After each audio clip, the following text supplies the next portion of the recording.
आप देख रहे हैं एसआर लाइव भारत और मैं हूं शीतल राजपूत। एक संत जो नेता भी हैं, नेता विपक्ष के हैं लेकिन बेबाकी से अपनी राय रखते हैं हर मसले पर, चाहे उनकी पार्टी की लाइन से मेल खाता हो या नहीं खाता हो, बिंदास वो अपनी बात करते हैं। मैं बात कर रही हूं कांग्रेस नेता आचार्य प्रमोद कृष्णन की। इस वक्त आचार्य प्रमोद मेरे साथ मौजूद हैं, खास बातचीत में चर्चा में है। आचार्य प्रमोद, आप बहुत ज्यादा चर्चा में हैं इन दिनों, और इसलिए क्योंकि आप अपने मन की बात खुलकर कहते हैं, ये नहीं देखते कि वो आपकी पार्टी कांग्रेस की लाइन से मेल खा रही है या नहीं खा रही। देखिए, मन की बात अगर करेंगे तो मोदी जी को बुरा लगेगा, क्योंकि मन की बात पे उनका अधिकार है। तो मैं तो जो देखता हूँ, जो समझता हूँ, जो महसूस करता हूँ, वो अपने विचार प्रकट कर देता हूँ। और लोकतंत्र में अपने विचारों को अभिव्यक्त करने की आज़ादी है, और इसीलिए ये देश महान है। इस देश का लोकतंत्र महान है। जहाँ तक पार्टी का सवाल है तो ये बात सच है कि कांग्रेस एक ऐसी पार्टी है, वहाँ फ्रीडम ऑफ स्पीच है, आंतरिक लोकतंत्र है। इसीलिए हम अपनी बात को बेबाकी से रखते हैं। और मुझे अभी तक पार्टी के किसी बड़े नेता की तरफ से या पार्टी नेतृत्व की तरफ से ये कभी नहीं कहा गया है, ये कभी नहीं कहा जाता है। कभी कभी थोड़ा बहुत तो इशारा दिया जाता है, लेकिन खुलकर कोई विरोध नहीं करता। लेकिन ये नहीं कहा जाता है कि आप बोलना बंद कर दो, आप बोलो मत, आप मुंह पे पट्टी लगा लो, ये नहीं कहा जाता। आपने मोदी जी की बात, उनका जिक्र किया अभी, और आपका ये बयान काफी चर्चा में पिछले दिनों रहा कि मोदी विरोध में विपक्ष अंधा हो गया है। ये बहुत बड़ी बात है जो आपने कही। देखिए, इस देश में पंडित नेहरू से लेकर आज तक बहुत प्राइम मिनिस्टर इस देश को मिले। प्रधानमंत्री किसी पार्टी से ही बनता है, लेकिन जब प्रधानमंत्री बन जाता है वो देश को रिप्रेजेंट करता है। तो मैंने विपक्ष को ये कहने की कोशिश की कि नरेंद्र मोदी बीजेपी के नेता हैं, लेकिन वो देश के प्रधानमंत्री देश की जनता ने बनाए। तो उनको प्रधानमंत्री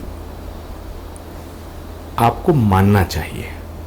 विपक्ष का प्रॉब्लम ये हो गया है कि वो मोदी को प्रधानमंत्री बनने से नहीं रोक पाया, लेकिन मोदी को प्रधानमंत्री मानता नहीं है। जबकि देश की जनता में ही सारी शक्तियां निहित हैं।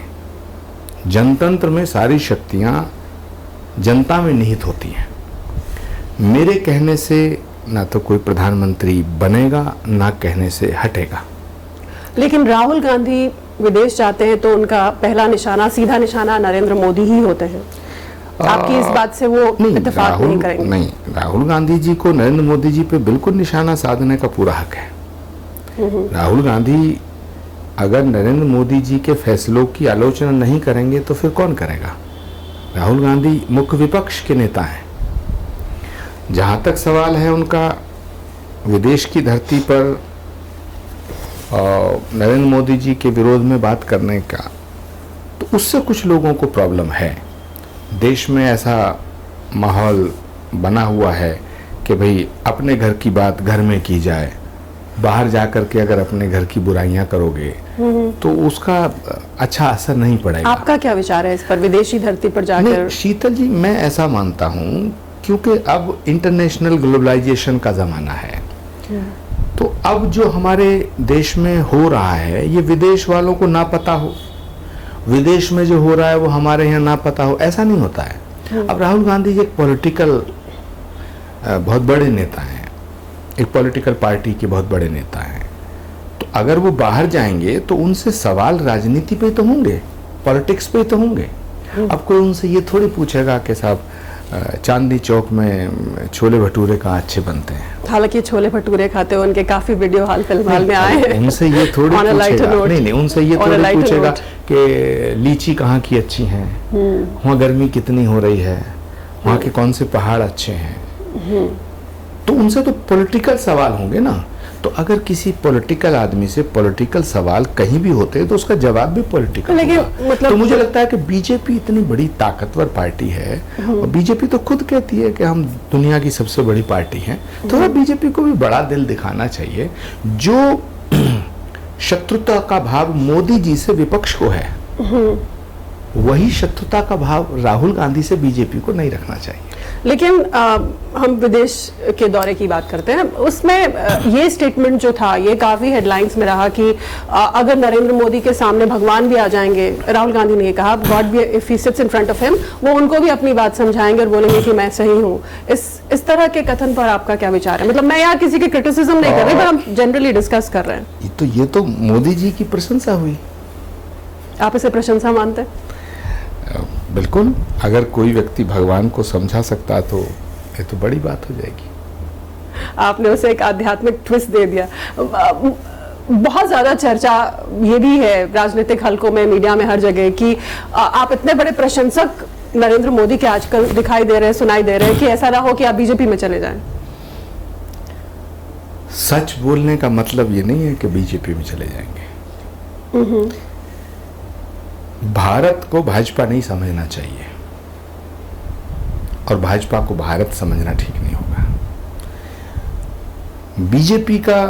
बीजेपी के कुछ नेताओं की गलतफहमी ये है कि वो भारत को भाजपा समझ रही है, और विपक्ष के नेताओं का प्रॉब्लम यह है कि वो भाजपा को ही भारत समझ बैठे हैं। मतलब सच कोई बोल रहा है तो सच है ना। अगर देश के हित में कोई बात है तो उसे कहने में क्या दिक्कत है? और मैं नरेंद्र मोदी जी का कोई फॉलोअर नहीं हूं, मैं उनका आलोचक हूं, घोर आलोचना करता हूं मैं उनके फैसलों की। कई फैसलों की मैंने बड़ी तगड़ी आलोचना की है। मैंने उनसे जितने सवाल पूछे पिछले 10 सालों में शायद ही किसी ने पूछे होंगे। लेकिन मैं मोदी को गाली देने का नाम विपक्ष नहीं समझता, विरोध नहीं समझता। डेमोक्रेसी में ये वो देश है जहां इंदिरा जी के घोर विरोधी थे अटल बिहारी वाजपेयी, और जब पाकिस्तान के 2 टुकड़े करे इंदिरा जी ने तो उन्होंने उन्हें दुर्गा का रूप बताया था। ऐसे ही जब नरसिम्हा राव जी की सरकार थी तो यूएन में, यूनाइटेड नेशन में भारत को रिप्रेजेंट करने के लिए अटल बिहारी जी को भेज दिया गया था, जबकि विदेश मंत्री थे सलमान खुर्शीद, जहां तक मुझे याद है। तो ये देश का मसला है। व्यक्ति से बड़ा परिवार होता है शीतल जी, परिवार से बड़ी पार्टी होती है, लेकिन देश पार्टी से बड़ा होता है। जहां विषय पार्टी का आएगा, राजनीति का है, वहां हम लोग विरोध करेंगे, लेकिन after all he is prime minister of India. आपने ये भी कहा कि मोदी जैसे मजबूत चेहरे को या कैंडिडेट को हराने के लिए कांग्रेस को कोई बहुत क्रेडिबल चेहरा लाना होगा और बुझे हुए चिरागों से काम नहीं चलेगा।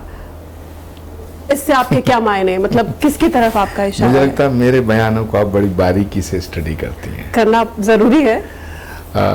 देखिए, नरेंद्र मोदी एक पॉपुलर नेता हैं, क्या इसमें शक है? मैंने क्या गलत कहा? नहीं, लेकिन उसका जो दूसरा हिस्सा है, नरेंद्र मोदी एक बहुत ताकतवर नेता हैं, क्या इसमें शक है? देश की जनता ने 2 बार उनके चेहरे पर वोट देके उन्हें देश का प्रधानमंत्री बनाया।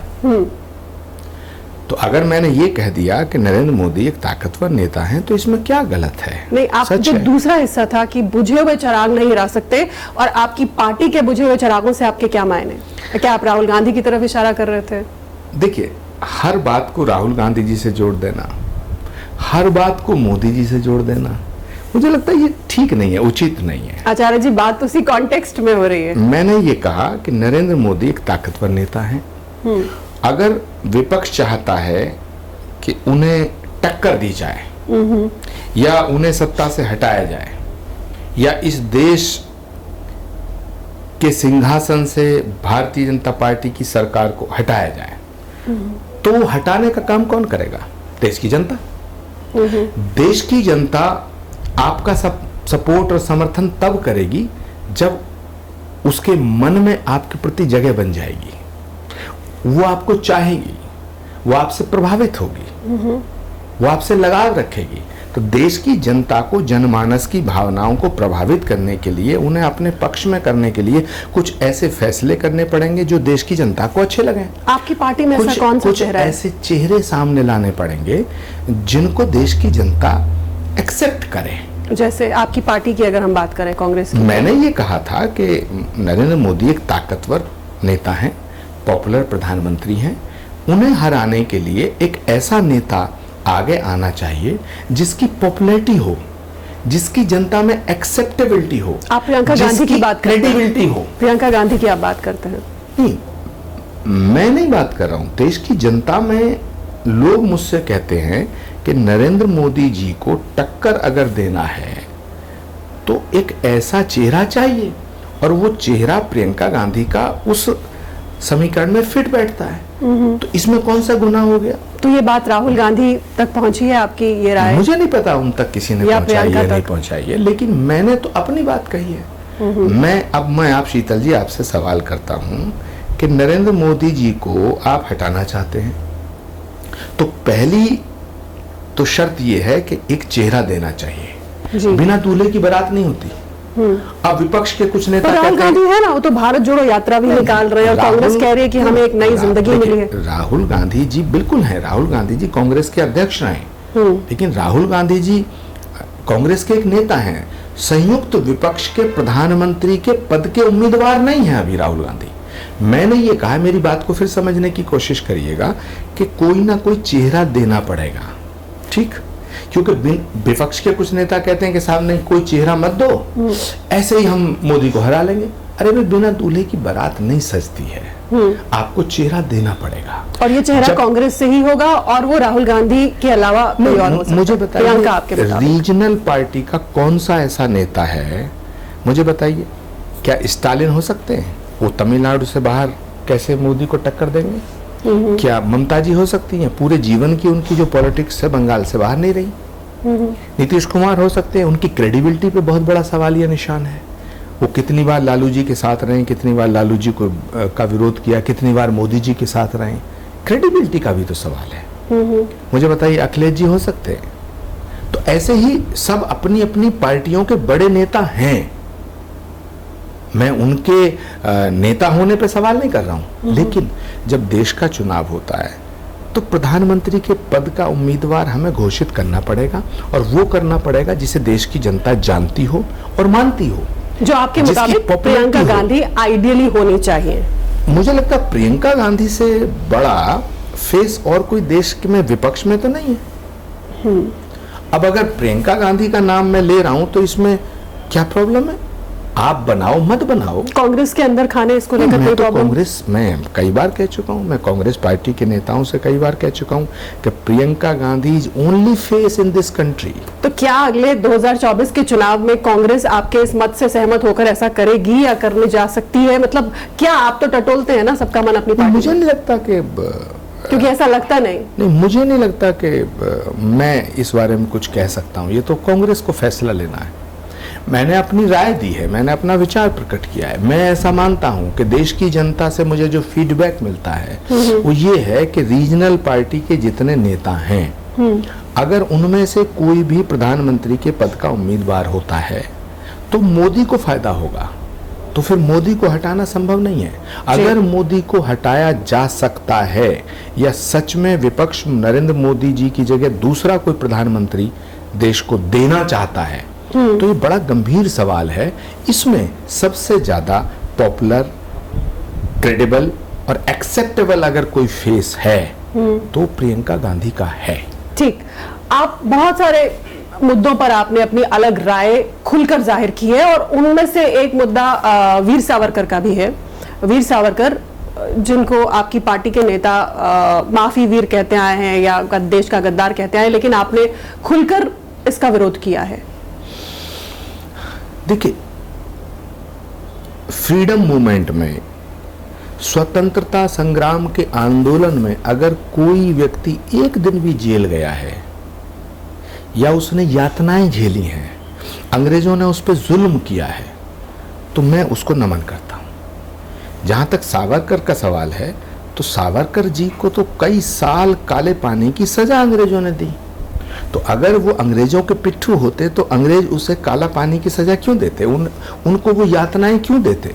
ये एक इतिहास का एक बहुत ही कड़वा सच है जिसे बदला नहीं जा सकता है। लेकिन उनके जीवन का एक दूसरा पहलू है कि उन्होंने चिट्ठी लिख करके दया याचिका की, ये अपनी जगह है, लेकिन उनकी दया याचिका करने की वजह से हम उनके उस त्याग को, उनकी उस यातनाओं को, उनकी उस प्रॉब्लम्स को, उनके उस सेक्रीफाइस को नजरअंदाज नहीं कर सकते। तो मैं ऐसा मानता हूं, जैसे हम महाराष्ट्र में हैं तो कांग्रेस पार्टी के कुछ नेता सावरकर को गद्दार कहते हैं। मैं सावरकर को गद्दार नहीं मानता। मैं ऐसा मानता हूं कि आदमी कभी कभी जुल्म के बोझ से इतना टूट जाता है कि वो सोचता है कि घुट घुट के मरने से क्या फायदा, मैं कुछ ऐसा यत्न करता हूं कि थोड़ा बाहर निकल जाऊं। दुष्यंत का एक शेर है शीतल जी कि मेरा जिस्म बोझ से दोहरा हुआ होगा, मेरा जिस्म बोझ से दोहरा हुआ होगा, मैं सजदे में नहीं था तुझे धोखा हुआ होगा। तो कभी कभी बोझ इतना बढ़ जाता है कि आदमी झुक जाता है।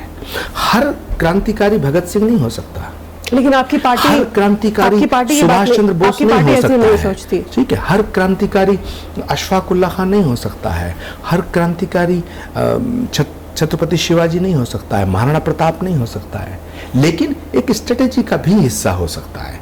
तो जैसे उद्धव ठाकरे जी की पार्टी है, वीर सावरकर को देवता मानती है, बहादुर मानती है, वीर मानती है। कांग्रेस के कुछ नेता उनको गद्दार मानते हैं। मेरा मत है कि वीर सावरकर के जीवन में जो सेक्रीफाइस है उसको हमें नमन करना चाहिए, ठीक, और जो उनकी चिट्ठी है उसको भी सामने रखना चाहिए। मैं कौन होता हूं सावरकर को गद्दार कहने वाला? ठीक। इसके अलावा और भी कई सारे मुद्दे आजकल पब्लिक डिस्कोर्स में, चर्चा में है। धर्मांतरण का मुद्दा बड़े जोर शोर से उठाया जा रहा है, लव जिहाद है, हिंदू राष्ट्र की बात होती है। इन तमाम मुद्दों पर आचार्य जी आपकी राय क्या है? मैं समझता हूं कि इस भारत को भारत ही रहने दिया जाए। भारत बहुत अच्छा देश है, हमारे बुजुर्गों ने बड़ी कुर्बानियां दी तब ये देश आजाद हुआ। कुछ लोग इस देश की गुलामी का पीरियड 200 साल मानते हैं, जो अंग्रेजों का पीरियड है। कुछ लोग 1000 साल मानते हैं, 800 साल जो मुगलों ने हम पे हुकूमत की वो भी गुलामी का पीरियड है। लेकिन कुछ लोग ऐसा समझते हैं कि जो मुगलों ने यहाँ हुकूमत की उससे ज्यादा जुल्म जो है अंग्रेजों ने हमारे ऊपर किए। मगर मैं ऐसा मानता हूं कि ये देश लगभग 1000 साल गुलाम रहा। मैं मुगलों को इस देश का आइडियल नहीं मानता। अभी औरंगजेब को लेकर काफी तनाव हो गया। औरंगजेब से हिंदुस्तान के मुसलमानों को जोड़ना ठीक नहीं है। लेकिन कुछ लोग ऐसा कर रहे हैं। जो मैं बीजेपी के उन नेताओं को मैं निवेदन करना चाहता हूं जो हिंदुस्तान के मुसलमानों को औरंगजेब की औलाद कह रहे हैं। हिंदुस्तान के मुसलमान को आप अशफाक उल्लाह खां की औलाद कह सकते हैं, हिंदुस्तान के मुसलमान को आप बीर अब्दुल हमीद की औलाद कह सकते हैं, लेकिन जो हिंदुस्तान के मुसलमान को आप महात्मा गांधी की औलाद भी कह सकते हैं, लहराए जाते हैं, लेकिन हिंदुस्तान के मुसलमान को औरंगजेब की औलाद कहना ठीक नहीं। ठीक है, मान गई, लेकिन जो पोस्टर्स लहरा रहे हैं और औरंगजेब को हीरो साबित करने की कोशिश कर रहे हैं, एक तबका ऐसा भी है, उस पर आपका क्या विचार है? कितने लोग हैं, चंद मुट्ठीवर लोगों की वजह से हिंदुस्तान के वतन परस्त मुसलमानों को शक की निगाह से देखना मुनासिब नहीं होगा, ये ठीक नहीं होगा, ये देश के लिए ठीक नहीं होगा। हिंदुस्तान के कितने मुसलमान हैं जो इस मिट्टी को अपनी मिट्टी नहीं मानते? औरंगजेब चंद लोगों का आइडियल हो सकता है, तो चंद लोगों का आइडियल तो रावण भी हो सकता है, चंद लोगों का आइडियल तो गॉडसे भी हो सकता है, चंद लोगों का आइडियल तो हिटलर भी हो सकता है। लेकिन पूरी कम्युनिटी को, करोड़ों लोगों को आप ये मान लें, मैं ऐसा मानता हूं कि हिंदुस्तान का मुसलमान हिंदुस्तान की मिट्टी में पैदा हुआ है और इसी मिट्टी में मरेगा। तो उनकी देशभक्ति पर शक करना ये देश के खिलाफ है, ये देश के लिए ठीक नहीं है। ऐसे में हिंदू राष्ट्र की मांग को आप कैसे आंकते हैं? देखिए, पहली बात यह कि हिंदू राष्ट्र की मांग जो कर रहे हैं उन्हीं के हाथों में तो देश है, बना दो। मांग किससे कर रहे हो? पार्लियामेंट में बिल ले आओ, और आप तो ऑर्डिनेंस ला के धड़ाम से खत्म कर देते हैं सब कुछ। आपका विचार क्या है इस पर? मतलब एक बौद्धिक चर्चा अगर की जाए। मुझे लगता है भारत को भारत रहने दिया जाए, क्योंकि हिंदुस्तान के अंदर जो समस्याएं हैं, हिंदू राष्ट्र बनाने से वो समस्याओं का समाधान नहीं हो सकता है।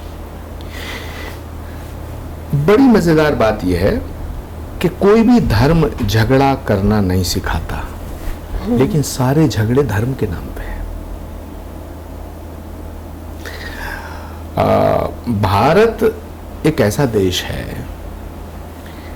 जो सर्वधर्म समभाव के रास्ते पे चलता है, जहां से विश्व बंधुत्व का उद्घोष हुआ है, जहां से वसुधैव कुटुंबकम का शंखनाद हुआ है, जहां से सूत्र आया है अयम निजे परोवेति गणना लघु चेतसाम उदार चरितनान्तु वसुधैव कुटुंबकम। तो जो भारत पूरी वसुधा को एक परिवार मानता है, वो भारत इतनी छोटी विचारधारा में कैसे आप धर्म को कैद कर सकते हैं, भारत को एक धर्म तक ला सकते हैं? भारत वसुधैव कुटुंबकम की बात करता है। मैं तो कहता हूं पूरे विश्व में जो प्राणी मात्र हैं, हमने तो कल्पना की है, हमने प्रार्थना की है, हमने कभी ये नहीं कहा है परमात्मा हमारा कल्याण कर। हमारे वेदों की, शास्त्रों की, उपनिषदों की जो प्रार्थना है वो क्या है? सर्वे भवन्तु सुखिनः सर्वे सन्तु निरामया सर्वे भद्राणि पश्यन्तु मां कश्चित् दुख भाग भवेत्। दुनिया में पूरे वसुधा पे जहां भी प्राणी है, वनस्पति है, उसका भी कल्याण कर। तो जो सनातन धर्म इतना विराट है, जो सनातन धर्म इतना विशाल है, उस सनातन धर्म को छोटा करना चाहते हो? जो भारत विशाल है, विराट है? मर्यादा पुरुषोत्तम भगवान तो श्री राम को, इसके प्रोपोनेंट्स यही तो कहते हैं कि सनातन धर्म जो है वो हर तरफ है, तो क्यों ना देश को डिक्लेयर करें? पूरी दुनिया सनातन है, यही पूरी दुनिया सनातन। इसके समर्थकों का यही कहना है कि पूरी दुनिया समर्थक है, सनातन है, तो हमारा देश क्यों नहीं सनातनी घोषित हो सकता? सनातन क्या है? जो सत्य है, जो सत्य है वही शाश्वत है, जो शाश्वत है वही सनातन है। ये जो धर्म के नाम पर, पूजा पद्धति के नाम पे बंटवारा है, ये समस्या का ना समाधान है और ना समस्या की बुनियाद है। मैं आपसे पूछना चाहता हूं, महाभारत में इतना बड़ा झगड़ा हुआ, वहां तो कोई भी मुसलमान नहीं था। राम रावण का युद्ध हुआ, वहां तो कोई मुसलमान नहीं था। और करबला में जहां पैगंबर मोहम्मद साहब के नवासों को कत्ल किया गया, वहां कोई हिंदू नहीं था, सारे मुसलमान थे। झगड़ा धर्म का नहीं है, धर्म के नाम पर झगड़ा है सत्ता का, झगड़ा है सियासत का। और सत्ता की इस बात पे, और आपने क्योंकि महाभारत का भी जिक्र किया, और आपके ट्वीट्स में मैं इन दिनों महाभारत का बहुत जिक्र देख रही हूँ, राजस्थान के परिप्रेक्ष्य में वहां क्या हो रहा है हमें बताइए। सचिन पायलट को मना लिया है पार्टी ने, या वो अपनी अलग पार्टी बनाएंगे? जिन दो लोगों में झगड़ा, दोनों एक धर्म के, दोनों हिंदू हैं। धर्म की बात नहीं कर रहे हैं, अब पॉलिटिकल डिस्कशन हो रही है। सचिन पायलट भी हिंदू हैं, अशोक गहलोत भी हिंदू हैं। अब राजनीति की बात करें, कांग्रेस की बात करें, जो कलह चल रही है राजस्थान में, जिसे कहा गया कि निपटा लिया गया है, सब सही है अब, लेकिन ऐसी खबरें आ रही है कि सचिन पायलट अलग पार्टी बनाएंगे। आपके ट्वीट्स भी काफी कुछ संकेत दे देते हैं। देखिए, सचिन पायलट क्या करेंगे ये तो सचिन पायलट बता पाएंगे, लेकिन सचिन पायलट के साथ नाइंसाफी हुई, ये मानते हैं आप? सचिन पायलट को मुख्यमंत्री बनना चाहिए था, बनाना चाहिए था, क्योंकि 2013 में जब चुनाव हुआ था तो माननीय अशोक गहलोत जी मुख्यमंत्री थे 2013 में। कांग्रेस पार्टी बुरी तरह हारी और 20-21 सीटों तक सिमट गई। जब 2013 में कांग्रेस हार गई, जबकि चेहरा कौन था? अशोक गहलोत, चीफ मिनिस्टर थे वो। जब पार्टी हार गई तो राहुल गांधी जी ने सचिन पायलट को राजस्थान की जिम्मेदारी दी, और सचिन पायलट ने 5 साल मेहनत करके गांव-गांव, डगर-डगर जा करके पार्टी को मजबूत किया, और फिर पार्टी की सरकार बनी 2018 में। तो मुख्यमंत्री तो पायलट को बनना चाहिए था, लेकिन नहीं बनाया। उसके बाद फिर झगड़ा हुआ, फिर नहीं बनाया, फिर 5 साल निकल गए। तो सचिन पायलट के साथ नाइंसाफी हुई है। मगर जो सचिन पायलट के इश्यूज हैं, जो जनता के इशू उन्होंने उठाए हैं, जैसे उन्होंने उठाया है कि वसुंधरा के राज में जो भ्रष्टाचार हुआ उसके खिलाफ मुकदमा दर्ज होने चाहिए, केस दर्ज होने चाहिए, जांच होनी चाहिए, ये तो कोई गलत बात नहीं। उन्होंने युवाओं का इशू उठाया, ये तो कोई गलत बात नहीं। उन्होंने किसानों का इशू उठाया, तो वो इशू, उन इश्यूज पर तो पार्टी को ध्यान देना तो फिर पड़ेगा। पार्टी क्यों ध्यान नहीं दे रही, आपका क्या विश्लेषण है? नहीं, अब ये तो पार्टी जाने, पार्टी के लोग जाने जो पार्टी को चला रहे हैं। अच्छा, आपका आगे का क्या प्लान है? आप 2024 का चुनाव लड़ेंगे? आप कांग्रेस से ही लड़ेंगे ना? नहीं, भविष्य के गर्भ में क्या है शीतल जी, ये तो मैं नहीं बता सकता, लेकिन अभी मेरा चुनाव लड़ने का कोई इरादा नहीं है। मेरा चुनाव लड़ने का इरादा 2019 में भी नहीं था, लेकिन आदरणीय प्रियंका जी ने मुझे जब कहा और मुझे समर्थन दिया, मुझे थोड़ा मेरा साथ दिया, तो मैं भारत के गृह मंत्री आदरणीय राजनाथ सिंह जी के खिलाफ चुनाव लड़ने लखनऊ गया था। मैं जीत नहीं पाया, तो भविष्य में मैं चुनाव लड़ूंगा नहीं लड़ूंगा ये तो भविष्य बताएगा। और कांग्रेस से लड़ेंगे या कहीं और से, ये भी भविष्य ही बताएगा। नहीं, अभी तो मैं कांग्रेस में हूँ और मैं महात्मा गांधी, सुभाष चंद्र बोस, पंडित चंद्रशेखर आज़ाद, राम प्रसाद बिस्मिल, अशफाक उल्लाह खां, मौलाना आज़ाद, शहीद आज़म भगत सिंह, मैंने इनको छात्र जीवन में बड़ा पढ़ा है और मैंने भगवान कृष्ण को भी समझने की कोशिश की है। मैं ऐसा मानता हूँ कि सच बोलने से कभी नहीं चूकना चाहिए। आप एक नेता भी हैं और एक आध्यात्मिक गुरु भी हैं, संत भी हैं, तो ये दोनों विरोधाभासी धाराएं हैं, तो सामंजस्य बैठाना मुश्किल होता है कभी कभी, और उस पर फिर आप बेबाकी से अपनी राय भी रखते हैं। मुझे नहीं लगता कि राजनीति और धर्म एक दूसरे से अलग है। धर्म का उद्देश्य क्या है? जन कल्याण। राजनीति का उद्देश्य क्या है? जन कल्याण। ये तो अलग बात है। अब राजनीतिक लोगों ने अपने लिए राजनीति करनी शुरू कर दी, वरना राजनीति तो सेवार्थ थी, परित्राणाय साधूनाम। तो राजनीति का भी लक्ष्य वही है। राजा का जो कर्तव्य है वो क्या है? जनता की सेवा करना। और धर्म का जो उद्देश्य है वो क्या है? जन कल्याण।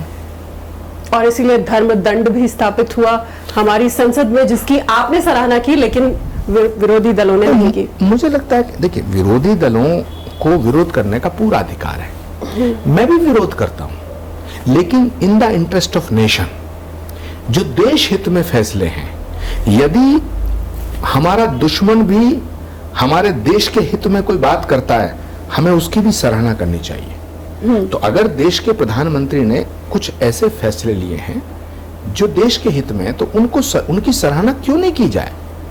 करनी चाहिए। मसलन 370 का जो फैसला है उसकी मैं सराहना करता हूं, वो देश हित में है। बिल्कुल देश हित में। नई संसद का भवन का निर्माण देश हित में, लेकिन अगर इसका उद्घाटन राष्ट्रपति महोदया के कर कमलों से होता तो और अच्छा होता। पर देश के संसद के भवन के उद्घाटन समारोह का बायकॉट करना देश की जनता को अच्छा नहीं लगा। और आपने भी खुलकर इस पर अपनी राय रखी। आपने कहा कि देश के प्रधानमंत्री तो क्या पाकिस्तान के प्रधानमंत्री करेंगे संसद का उद्घाटन? नहीं, मैं तो आज भी कह रहा हूं, प्रधानमंत्री तो आएंगे और जाएंगे। जिन इमारतों का उद्घाटन पंडित नेहरू ने किया, क्या वो अपने साथ ले गए? बिल्कुल। जिन भवनों का उद्घाटन स्वर्गीय इंदिरा जी ने किया, क्या वो अपने साथ ले गई? पंडित अटल बिहारी वाजपेयी क्या अपने साथ ले गए? तो क्या ये मोदी जी इस संसद भवन को अपने साथ ले जाएंगे? ये देश की धरोहर है, ये राष्ट्र की धरोहर है, इसे समझना होगा। और दुश्मन का घर भी बनता है तो हम लोग उसे बधाई संदेश भेजते हैं गृह प्रवेश पे, संभव होता तो एक सिक्का भेज देते हैं। ये हमारी संस्कृति है, भारत की संस्कृति है, ये तो देश का भवन है। तो जो लोग संसद भवन को ताबूत बता रहे हैं, क्या इस संसद भवन में वो नहीं जाएंगे? ये बड़ा सवाल उठेगा। बड़ा सवाल उठा भी। और जब ये लोग संसद भवन के सामने जाएंगे तो किस मुंह से जाएंगे? एक सवाल उठेगा। इससे तो बीजेपी को फायदा मिला। अभी मॉनसून सेशन में ही जाएंगे। संसद भवन के उद्घाटन समारोह का बायकॉट करना देश की जनता को अच्छा नहीं लगा। आचार्य प्रमोद कृष्ण का विषय नहीं है ये। इसलिए मैंने कहा कि अगर हम बीजेपी से लड़ना चाहते हैं तो बीजेपी से हम लड़ेंगे कैसे? क्या सर फोड़ देंगे बीजेपी का? हमें देश की जनता को बताना पड़ेगा कि बीजेपी देश के हित में काम नहीं कर रही है, और ये जो फैसले हैं इससे तो बीजेपी को फायदा होगा। आप बहुत सूझबूझ से अपनी बात कहते भी हैं और फिर दूसरा पक्ष भी रख लेते हैं, लेकिन बहुत अच्छा लगा आपसे बातचीत करके। एक लंबे अरसे बाद मेरी आपसे फिर से मुलाकात हुई। बहुत धन्यवाद, आपने हमें ये समय दिया और हमसे थैंक यू शीतल जी, चर्चा की। थैंक बहुत यू धन्यवाद। Sheetal ji. In the interest of nation, देश हित में आप भी काम करते रहिए, मैं भी काम करता रहूँगा। कौन कहाँ रहेगा, कौन कहाँ जाएगा, चुनाव कोई लड़ेगा नहीं लड़ेगा, प्रधानमंत्री कौन बनेगा कौन नहीं बनेगा, सियासत सत्ता आएगी जाएगी, ये सियासत छोटी है, देश बड़ा है। सियासत रहे या ना रहे, देश रहना चाहिए और किसी संभावना से भी इनकार नहीं कर सकते हम। इस पे मेरे देश हित के लिए कुछ भी किया जा सकता है, किया जा हो सकता सकता है। बहुत धन्यवाद हमसे बात करने के लिए। नमस्कार।